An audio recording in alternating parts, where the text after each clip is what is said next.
প্রিয় শিক্ষার্থী বন্ধুরা, আজকের আলোচনার বিষয় হচ্ছে ইডিয়মস অ্যান্ড ফ্রেজেস। বিভিন্ন কম্পিটিটিভ এক্সাম থেকে আমি আজকে 30টি প্রশ্ন আপনাদেরকে বুঝিয়ে দেব প্রিয় শিক্ষার্থী বন্ধুরা, এবং কিছু টেকনিক আপনাদেরকে শিখিয়ে দেব, যেটার মাধ্যমে আপনারা উপকৃত হবেন সহজেই মুখস্থ করার জন্য এবং আপনাদের অনেক দিন মনে থাকবে।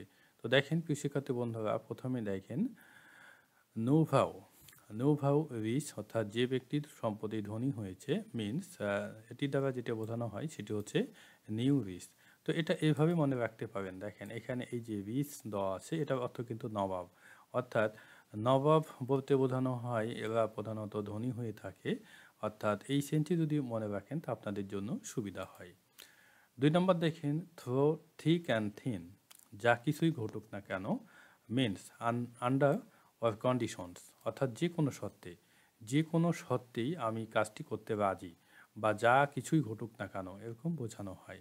তো এই যে থ্রো এখানে আছে, হ্যাঁ, এই থ্রো দিয়ে আপনারা একটু টেকনিক বুঝে নিতে পারেন। থ্রো দিয়ে বোঝানো হয় সব কিছুই বোঝানো হয়, বা যেটাই ঘটুক না কেন। হ্যাঁ, এই সেন্সে যদি মনে রাখেন আপনাদের জন্য সুবিধা হবে।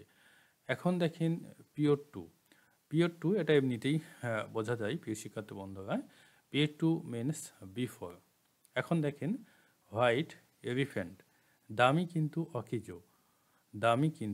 অকেজো, অর্থাৎ white elephant means a very costly or troublesome position. তো এটা এইভাবে মুখস্থ রাখতে পারেন প্রিয় শিক্ষার্থী বন্ধুরা। দেখেন হোয়াইট অর্থ হচ্ছে সাদা এবং এলিফ্যান্ট অর্থ হচ্ছে হাতি, অর্থাৎ সাদা হাতি পাওয়া কিন্তু অনেক কঠিন হয়ে যায়, তাই না? অর্থাৎ আমরা প্রধানত সাদা হাতি দেখি না, এবং এই হাতি পাওয়া কিন্তু অনেক কঠিন ব্যাপার। এবং একটি বিষয় মাথায় রাখবেন, যেই জিনিসটা পাওয়া কঠিন সেই জিনিসটার দাম কিন্তু অনেক বেশি হয়ে থাকে। ওকে, এবং সেই হিসাবে যদি আপনারা এখানে বিবেচনা করেন তাহলে সাদা হাতি বলতে বোঝানো হয় দামি কিন্তু অকেজো। ওকে, অর্থাৎ হোয়াইট দিয়ে সাদা বোঝানো হয় এবং এলিফ্যান্ট দিয়ে হাতি বোঝানো হয়, অর্থাৎ সাদা হাতি বলতে দামি হাতি এবং এটি পাওয়া অনেক কঠিন। তো এই সেন্সে আপনারা মুখস্থ করবেন।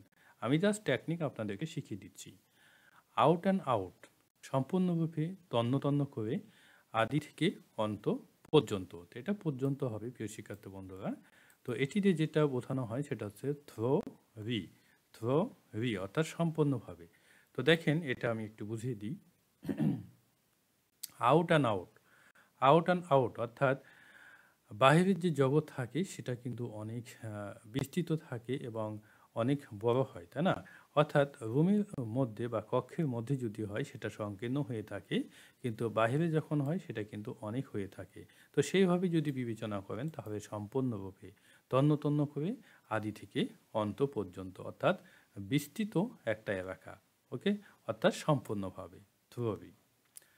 এরপর দেখেন 6 number, after one's own heart, কারো সর্বোত্তম পছন্দের অনুরূপ কিছু অথবা কারো নিজের পছন্দ অনুযায়ী। তো এটি যেটা বোঝানো হয় সেটা হচ্ছে টু ওয়ান্স ওন লাইকিং।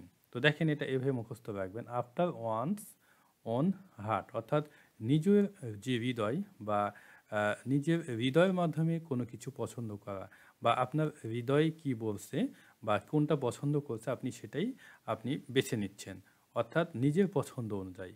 তো সেই সেন্সে আপনারা একটু ভেবে নেবেন, যেহেতু নিজের হৃদয়ে বা নিজের পছন্দ যেটা হয় সেটাই কিন্তু বেশি অগ্রাধিকার দেওয়া হয়, তাই না? প্রধানত মানুষ এটি দিয়ে থাকে। এখন দেখেন 7 number, head in the crowds means a day dreamer, অর্থাৎ এটার অর্থ হচ্ছে দিবা স্বপ্নে বিভোর, অবিকল্পনায় মগ্ন। তো এটা এভাবে মুখস্থ রাখতে পারেন যে হেড ইন দ্য ক্রাউডস, অর্থাৎ হেড অর্থ হচ্ছে মাথা, ইন দ্য ক্রাউডস অর্থাৎ ক্রাউডস অর্থ হচ্ছে মেঘ, অর্থাৎ মাথার উপর মেঘ কিন্তু থাকা সম্ভব হয় না। মাথার উপর যদি কেউ মনে করে যে আমার মাথায় এসে মেঘ থাকুক, তাহলে কিন্তু সম্ভব হয় না, অর্থাৎ অনেক উপরে কিন্তু মেঘ থাকে, তাই না? অর্থাৎ আপনি যদি মনে করেন যে মাথার উপর তো মেঘ আয়, তাই না? এটা যদি আপনারা ভেবে থাকেন তাহলে এটা কিন্তু দিবা স্বপ্নের মতনই কিন্তু হয়ে যায়, বাট একটা অবিকল্পনা হয়ে যায়। তো এইভাবে যদি মুখস্থ রাখেন আপনাদের জন্য সুবিধা হবে। এখন দেখেন সোয়ান সং, অর্থাৎ শেষ কীর্তি, শেষ কর্ম মিনস লাস্ট ওয়াক, অর্থাৎ যেই গানটা গাওয়া হবে সেটা শেষ গান। 9 নম্বর দেখেন ডিবি দাবি, ডিবি দাবি অর্থাৎ গড়িমসি করা, অপচয় করা। অর্থাৎ আপনি যখন ডিবি এটা ডিবে ভেবে নিতে পারেন, ওকে? এই সেন্সে একটু ভেবে নিতে পারেন। তো দেখেন যখন কোনো কাজে বিলম্ব করা হয় সেটি কিন্তু অপচয় হয়ে যায়। অর্থাৎ সময়ের কাজ কিন্তু সময়ই করতে হয়। তো সেই হিসাবে যদি বিবেচনা করেন তাহলে এটা যে বোঝাবে যে মিনিংটা সেটা হচ্ছে ওয়েস্ট টাইম, ওয়েস্ট টাইম। 10 নম্বর দেখেন অরিন, অত্যন্ত পরিশ্রান্ত অথবা খুব ক্লান্ত, means very tired, very tired. তো দেখেন অর ইন অর্থাৎ আপনি যখন অনেক কাজ করবেন, অর দিয়ে বোঝানো হয় অনেক কিছুই। তো যখন আপনি অনেক কাজ করবেন তখন কিন্তু আপনি অত্যন্ত ক্লান্ত হয়ে যাবেন বা খুব ক্লান্ত হয়ে যাবেন। তো সেই সেন্সে যদি ভাবেন তাহলে অর দিয়ে অনেক কিছু বোঝানো হয় এবং আপনি অনেক কাজ করেছেন এবং আপনি অত্যন্ত পরিশ্রান্ত হয়ে গেছেন, অত্যন্ত ক্লান্ত হয়ে গেছেন, খুব ক্লান্ত হয়ে গেছেন এবং এটা যে অর্থ সেটা হচ্ছে ভেরি টায়ার্ড। ওকে, আপনাদের টেকনিক শিখে দিচ্ছি প্রিয় শিক্ষার্থী বন্ধুরা, আপনাদের সুবিধার্থে আপনারা একটু মনোযোগ সহকারে দেখবেন। 11 নম্বর দেখেন বিল অফ ফেয়ার অর্থাৎ মূল্য তালিকা অথবা খাদ্য তালিকা, means a list of dishes at a restaurant. তো দেখেন প্রিয় শিক্ষার্থী বন্ধুরা, এটা প্রধানত বোঝাই যায় বিল অফ ফেয়ার, মূল্য তালিকাটা সহজ জিনিস। এখন দেখেন বুল মার্কেট অর্থাৎ ঊর্ধ্বগামী অথবা বাড়ছে এমন বাজার, মিন্স রাইজিং। অর্থাৎ বাজারে কিন্তু জিনিসপাতির দাম বৃদ্ধি পেয়ে থাকে, তাই না? এখানে দেখেন মার্কেট আছে, বাজারে যেহেতু জিনিসপাতির দাম বৃদ্ধি পায় এবং বুল অর্থ কিন্তু সার, অর্থাৎ সারের উচ্চতা কিন্তু উপরের দিকেই থাকে বা ঊর্ধ্বগামী থাকে, তাই না? তো সেই সেন্সে ভাববেন। তো ঊর্ধ্বগামী সারের উচ্চতা থাকে এবং মার্কেট হচ্ছে বাজার, তাহলে কোনো কিছু কোনো পণ্যের দাম হয়তো ঊর্ধ্বগামী অথবা বাড়ছে এমন, ওকে? এই সেন্সে ভাববেন। এখন দেখেন ব্লু চিপস অর্থাৎ নির্ভরযোগ্য ও মূল্যবান, অর্থাৎ যে শেয়ার বিনিয়োগের জন্য নিরাপদ, মিন্স দেখেন industrial shares considered two be safe investment. অর্থাৎ আপনি যেখানে বিনিয়োগ করবেন সেটা অনেক নিরাপদ, বা অর্থাৎ বিনিয়োগের জন্য যে শেয়ার আপনি ইয়ে করবেন সেটা হবে নিরাপদ। তো সেটি কিন্তু এখানে বোঝানো হয়েছে অর্থাৎ ব্লু চিপস দিয়ে। এখন দেখেন 14 নম্বর বটম লাইন অর্থাৎ গুরুত্বপূর্ণ বিষয়, means the essential point, the essential point এটির অর্থ হচ্ছে গুরুত্বপূর্ণ বিষয়। তো প্রিয় শিক্ষার্থী বন্ধুরা, এটা এইভাবে মুখস্থ রাখতে পারেন। বটম লাইন অর্থাৎ লাইনের নিচে যখন কোনো দাগ দেওয়া থাকে বা আন্ডারলাইন করা থাকে তখন কিন্তু সেটি গুরুত্বপূর্ণ ভাবা হয়। অর্থাৎ আপনি কোনো কিছু লিখছেন এবং সেই লেখার মধ্যে কোনো ওয়ার্ডের নিচে আপনি লাইন দিয়েছেন বা সেটা দাগ দিয়েছেন এবং সেটিকে কিন্তু গুরুত্ব দেওয়ার জন্যই দেওয়া হয় এবং সেই দৃষ্টিকোণ থেকে যদি ভেবে থাকেন তবে বটম লাইন এর অর্থ হচ্ছে গুরুত্বপূর্ণ বিষয়।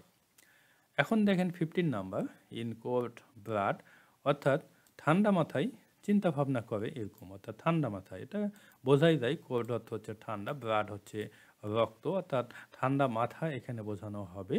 তো এটির যে মিনিং সেটা হচ্ছে দেখেন in cool brain and calculated thought, in cool brain and calculated thought.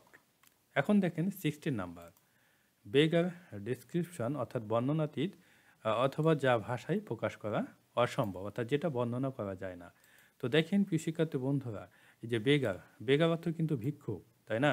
অর্থাৎ ভিক্ষুকেরা কিন্তু অনেক কষ্টে জীবনযাপন করে এবং তাদের যে দুঃখ কষ্ট সেটি কিন্তু বর্ণনা করা অসম্ভব হয়ে যায় বা তাদের দুঃখের কিন্তু সীমা থাকে না। তো সেই দৃষ্টিকোণ থেকে যদি আপনারা ভাবেন তাহলে সেটা হবে বর্ণনাতীত, অর্থাৎ তাদের যে দুঃখ কষ্ট সেটা ভাষায় প্রকাশ করা অসম্ভব বা বর্ণনাতীত, অর্থাৎ can not be described in words. 17 নম্বর দেখেন এ ভার্বস অর্থাৎ ভার্বস অর্থ হচ্ছে শব্দ বহুল, স্পিচ বা বক্তব্য, অর্থাৎ যে বক্তব্য অনেক বেশি শব্দ থাকে। তো এটা প্রধানত বোঝাই যায়, এটি দিয়ে কী বোঝানো হয়, মিনস হচ্ছে a speech full of too many words, okay? এখন দেখেন 18 নাম্বার to meet travel half way, হতবিদ্ধি হওয়া, বুদ্ধি হওয়া অথবা পুরোপুরি মোকাবেলার আগেই হার ছেড়ে দেওয়া, মিনস হচ্ছে টু বি পাজোড, অর্থাৎ হতবুদ্ধি হওয়া। তো তো দেখেন প্রিয় শিক্ষার্থী বন্ধুরা, এটা এইভাবে মুখস্থ রাখতে পারেন। টু মিট ট্রাভেল হাফওয়ে, অর্থাৎ ট্রাভেল বলতে বোঝানো হয় কঠিন কোনো কাজ, অর্থাৎ কঠিন কোনো কাজ আপনি করতে গেছেন বা কোনো কাজ আপনি করতে গেছেন, করতে যে হয়তো মাঝখানেই আপনি সেই কাজটা আর করেন নাই, সেই কাজটা আপনি ছেড়ে দিয়েছেন। ওকে, তো এরকমই কিন্তু বোঝানো হয়, অর্থাৎ আপনি মনে করেছেন যে এই কাজটা আমার পক্ষে করা সম্ভব না, আপনি হয়তো বুদ্ধি হয়ে গেছেন, পুরোপুরি মোকাবেলার আগেই আপনি হাল ছেড়ে দিয়েছেন। ওকে, তো এইভাবে ভেবে নেবেন। 19 নাম্বার দেখেন, এ রাউন্ড ডোজেন, ডোজেন অর্থাৎ পূর্ণ ডোজন, অথবা 12টি বোঝানো হয়। রাউন্ড ডোজেন এটা দিয়ে পূর্ণ ডোজন বোঝানো হয়, অর্থাৎ রাউন্ড ফিগার বলে না, যে রাউন্ড ফিগার অর্থাৎ সম্পূর্ণকেই বোঝানো হয়, অর্থাৎ 12টি বোঝানো হয় এটি দিয়ে। এটার যে মিনিং সেটা হচ্ছে এ ফুল ডোজেন। 20 নাম্বার দেখেন, সফট সোপ, সফট সোপ, মশা হেভি অথবা তোষামত করা, means platter for self motives. তো এটা এইভাবে আপনারা ভেবে নিতে পারেন। সফট অর্থ হচ্ছে নরম, সফট অর্থ হচ্ছে নরম, ওকে, আর সোপ অর্থ হচ্ছে সাবান, তাই না? অর্থাৎ দেখেন প্রিয় শিক্ষার্থী বন্ধুরা, আপনি যখন কাউকে তোষামোদি করবেন, তাই না? কাউকে যখন তোষামোদি করবেন তখন কিন্তু আপনাদেরকে নরমই হতে হবে।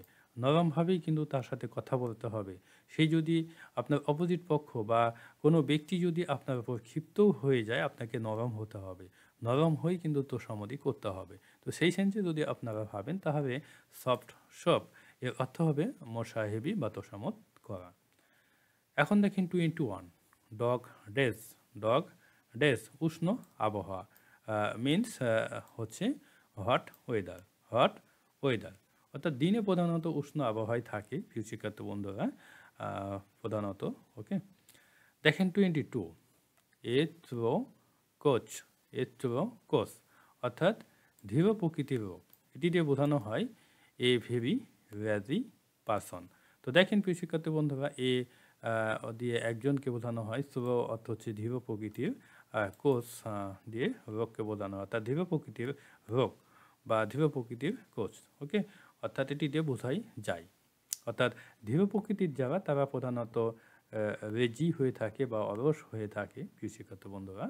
এখন দেখেন 23, হোল্ড ওয়াটার, হোল্ড ওয়াটার, অর্থাৎ টিকে থাকা অথবা চালিয়ে যাওয়া। তো এটি দিয়ে বোঝানো হয় বিয়ার এক্সামিনেশন, বিয়ার এক্সামিনেশন। তো দেখেন, হোল্ড অর্থ হচ্ছে ধরে রাখা, হোল্ডের অর্থ হচ্ছে ধরে রাখা, ওয়াটার অর্থ হচ্ছে পানি, অর্থাৎ পানি ধরে রাখা। তো এটি দিয়ে আপনারা এভাবে ভেবে নিতে পারেন, অর্থাৎ কোনো কিছু টিকে রাখা বা কোনো কিছু চালিয়ে যাওয়া, এটি বোঝানো হয়।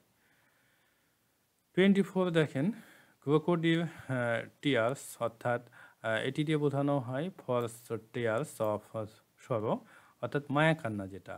তো দেখেন প্রিয় শিক্ষার্থী বন্ধুরা, এটা এইভাবে মুখস্থ রাখতে পারেন। ক্রোকোডিল অর্থ হচ্ছে কুমির, এবং কুমির কিন্তু পানিতে থাকে, তাই না?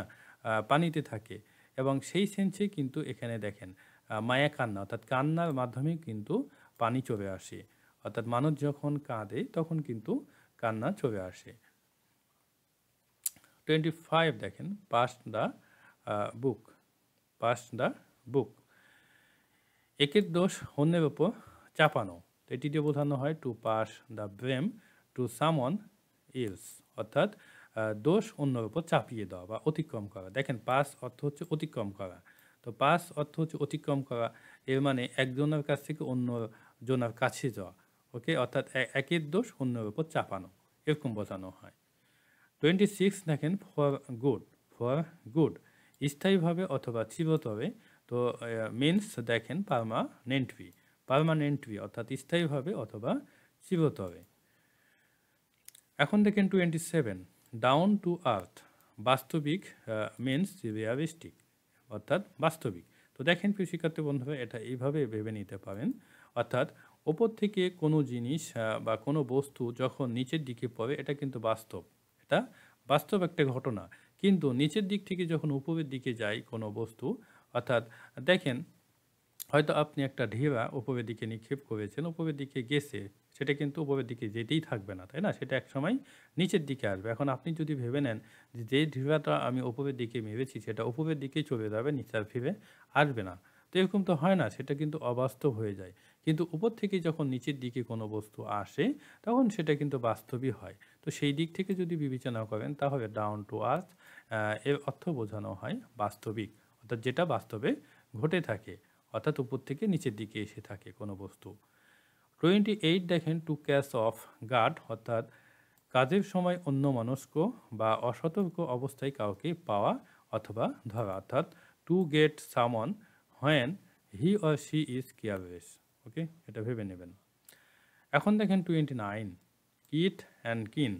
কিট অ্যান্ড কিন অর্থাৎ আত্মীয় অথবা যাদের মধ্যে রক্তের সম্পর্ক থাকে সেটাই হয়ে যায় ব্লাড রিলেশন, অর্থাৎ রক্তের সম্পর্ক।